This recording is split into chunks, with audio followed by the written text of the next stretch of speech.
Hello বন্ধুরা, তোমরা সবাইকে আমার নতুন ভিডিওতে স্বাগত জানাই। তো এখানে আজ আমি মিশ্রণ থেকে 4টি ম্যাথ নিয়েছি, যেগুলি সলভ করে দেখাবো। তো প্রথম ম্যাথটি এখানে বলা আছে, একটি খামারে গরু ও মুরগি মিলে মোট 150টি মাথা ও 520টি পা আছে, তবে মুরগির সংখ্যা কত? তো আমরা সবাই জানি গরুরও একটি মাথা হয়, মুরগিরও একটা মাথা হয়। তো এখান থেকে বোঝা যাচ্ছে যে গরু আর মুরগি মিলে টোটাল 150টি আছে প্রাণী। এবার প্রত্যেকেরই পা আলাদা হয়, গরুরও 4টি পা হয়, আবার মুরগির 2টি পা হয়। তো আমরা এই পা থেকে মুরগির সংখ্যাটা বের করব। তো গরু যদি আমি আমি যদি গরুটাই ধরি 150টি, তাহলে গরুর পায়ের সংখ্যা কটি হবে? একটি গরুর পা হচ্ছে 4টি, তো 150টি গরুর পা হচ্ছে নিশ্চয়ই 150 ইন্টু 4 সমান 600টি। তেমনি আবার মুরগির যদি একটির হয় 2টা পা, তা 150টি মুরগির পা হবে কত? 300টি। এবার এদিকে আমরা লিখবো 600টি পা গরুর, আর মুরগির পা লিখবো এখানে আমরা 300টি। এবার মাঝখানে লিখবো টোটাল পা, যেটা দেওয়া আছে 520টি। এবার এখান থেকে যদি আমরা এলিগেশনের মাধ্যমে যদি বিয়োগ করি, তো এখান থেকে মধ্যে বড় হচ্ছে 520। তো 520 থেকে যদি আমরা 300 বাদ দিই, তাহলে এখানে কত হবে? 220। তেমনি 600 থেকে যদি আমরা 520 বিয়োগ করি, তো এখানে কত হবে? 80টা পা। এবার তাহলে এখানে আমরা তাহলে এটা কেটে দিচ্ছি 0 0। তো এখানে 2 11 22, 2 4 8, এটা অনুপাত হবে মাঝখানে। তো এখান থেকে আমরা বোঝা যাচ্ছে, এইটা হচ্ছে গরুর 66 পা, তো গরুর হচ্ছে 11। এবার এখানে মুরগির হচ্ছে 300, মানে মুরগির হচ্ছে 4। এবার অতএব আমরা টোটাল প্রাণী জানি কটা? 150টি। এবার আমাদের বের করতে বলেছে মুরগি, তো মুরগি আমরা পেয়ে গেছি 4। তো টোটাল কত নিচে হবে? টোটাল 11 4 15 যোগ করতে হবে। এবার মুরগিরটা বের করতে পারছি, মানে মুরগি উপরে হবে। মুরগির কত আছে? 4, তো উপরে 4 হবে। তোমরা এখানে 15কে আমরা 150 দিয়ে আরামে 10 দিয়ে কাটাতে পারি। তো মুরগির সংখ্যা বেরোলো কত? 40টি হচ্ছে এখানে মুরগি। তেমনি সেম ম্যাথ আরেকটা নিয়েছি। মানে এখানে বলা আছে, একটি থলিতে 5 টাকা ও 10 টাকার নোট মিলিয়ে 50টি নোট ছিল। তাদের মোট মূল্য 400 টাকা হলে 10 টাকা নোটের সংখ্যা কত? তো এখানেও মূল্য 5 টাকার আলাদা হবে, 10 টাকার আলাদা হবে। তো মূল্য থেকেই আমরা নোটের সংখ্যা বের করব। তো 50টা টোটাল নোট আছে, যদি আমরা 50টাই 5 টাকার নোট ধরি, তাহলে মোট মূল্য কত হবে? 250 টাকা হবে। তেমনি 10 টাকার নোট যদি আমরা 50টাই ধরি, 50 10 কত? 500 টাকা, 500 হবে, 500 টাকা হবে। এবার মোট মূল্য কত দেওয়া আছে? 400 টাকা, তো মাঝখানে 400 হবে।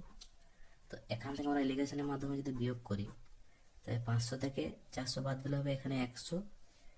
এবার আমি বলেছি কি বড় থেকে ছোট বিয়োগ করতে হবে। এখানে 400 বড় 250 থেকে, তো 400 থেকে 250 বাদ দিলে কত হবে? 150 হবে নিশ্চয়। তো এখানে শূন্য শূন্য কেটে যাচ্ছে, এখানে 5 2 10, এখানে 5 3 15 কেটে যাচ্ছে। এবার বলেছি 10 টাকা নোটের সংখ্যা কত? তো এখানে 5 টাকা নোট আমরা পেয়েছি 2, আর 10 টাকা নোট পেয়েছি 3। তো এবার বলেছি 10 টাকা নোটের সংখ্যা কত? মোট মোট নোটের সংখ্যা কত দেওয়া আছে? 50টি, তো এখানে 50 হবে গুণিত 10 টাকা নোটের আমরা পেয়েছি 3, তো উপরে 3 হবে, নিচে দুটো যোগ হবে, 3 2 5 হবে। তো 5 1 5, 5 10 50, তো 30টি আমার পেয়ে গেলাম 10 টাকার নোট।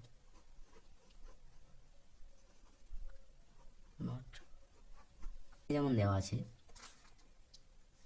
একটি চিড়িয়াখানাতে বাঘ ও ময়ূর মিলিয়ে 200টি প্রাণী ছিল, তাদের মোট পায়ের সংখ্যা দেওয়া আছে 640। তো বাঘের সংখ্যা কত? প্রথমের ম্যাথের মতন পুরোপুরি সেম। তো এখানে আমরা পা থেকে বাঘের সংখ্যা বের করব। তো এখানে 200টি প্রাণী টোটাল দেওয়া আছে। আবার বাঘই যদি আমরা 200টা প্রাণী ধরি, এখানে বাঘ ও ময়ূর মিলে 200টি প্রাণী আছে, কিন্তু আমরা যদি বাঘটাতেই ধরি যে 200টা বাঘই আছে, তো বাঘের পায়ের সংখ্যা কত হবে? 800টা হবে। ময়ূর যদি আমরা ধরি 200টা আছে, তাহলে ময়ূরের পায়ের সংখ্যা কত হবে? 400টা হবে। আর টোটাল পায়ের সংখ্যা কত দেওয়া আছে? 640টা। এবার এইখান থেকে যদি আমরা লেগেশনের মাধ্যমে বিয়োগ করি, তো এখান থেকে 640 থেকে 400 বাদ দিলে হবে 240। 800 থেকে আবার 640 বাদ দিলে কত হবে? 160। এবার এইখানে কেটে দিলাম, এইখানে 4 6 24, 4 4 16, আবার 2 3 6, 2 2 4। এবার বলছে বাঘের সংখ্যা কত। টোটাল প্রাণীর সংখ্যা আমরা কত জানি, 200, ইন্টু আমরা বলি বাঘের সংখ্যা কত পেলাম। তো এখানে বাঘ পেয়েছি আমরা 3 আর ময়ূর পেয়েছি 2। তো বলেছে বাঘের সংখ্যা, তো যেটা বের করতে বলেছে সেটা উপরে হবে, নিচে টোটাল 3 2 যোগ করলে কত 5 হবে। এবার 5 4 20, 5 0 0। মতলব বাঘের সংখ্যা আমরা কত পেলাম, 40 দিনে গুণ করলে 120টি, 120টি হচ্ছে বাঘ। ঠিক আছে। তো এই মেথডটাতে বলেছে 500 টাকা কেজি দরের পোস্তের সঙ্গে 1200 টাকা কেজি দরের পোস্ত কি অনুপাতে মিশিয়ে 990 টাকা কেজি দরে বিক্রি করলে 10% লাভ হবে।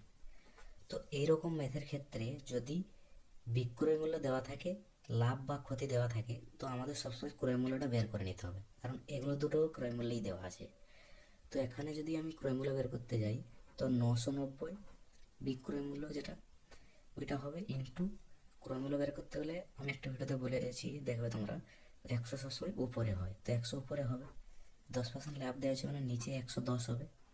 এবার এটাতে কাটাকাটি করা হয়, 11 9 99, তো 900 টাকা বেরোচ্ছে ক্রয় মূল্য। এবারে একটা পোস্তের 1 কেজির দাম আমরা জানি 500 টাকা, আরেকটা জানি কত 1200 টাকা, আর আর কি অনুপাতে মিশিয়ে বলেছে এই দ্রব্যতে বিক্রি করলে 10% লাভ হবে। তো এটা ক্রমূল্য আমরা বের করে নিয়েছি, তো এখানে মাঝখানে হবে 900 টাকা। তো এইখানে এলিগেশনের মাধ্যমে বিয়োগ করলে আমরা অনুপাতটা পেয়ে যাবো। 1200 থেকে 900 বাদ দিলে এখানে হবে 300 টাকা, 900 থেকে 500 বাদ দিলে এখানে হবে 400 টাকা। তো এই দুটো শূন্য 2 কেটে যাবে, তো অনুপাত দাঁড়াচ্ছে কত 3:4। তো অতএব আমরা 3:4 অনুপাতে মেশালে এই লাভটা পাবো এত টাকায় বিক্রি করলে। ঠিক আছে বন্ধুরা, আজকের পর্যন্ত এই ভিডিওটাই।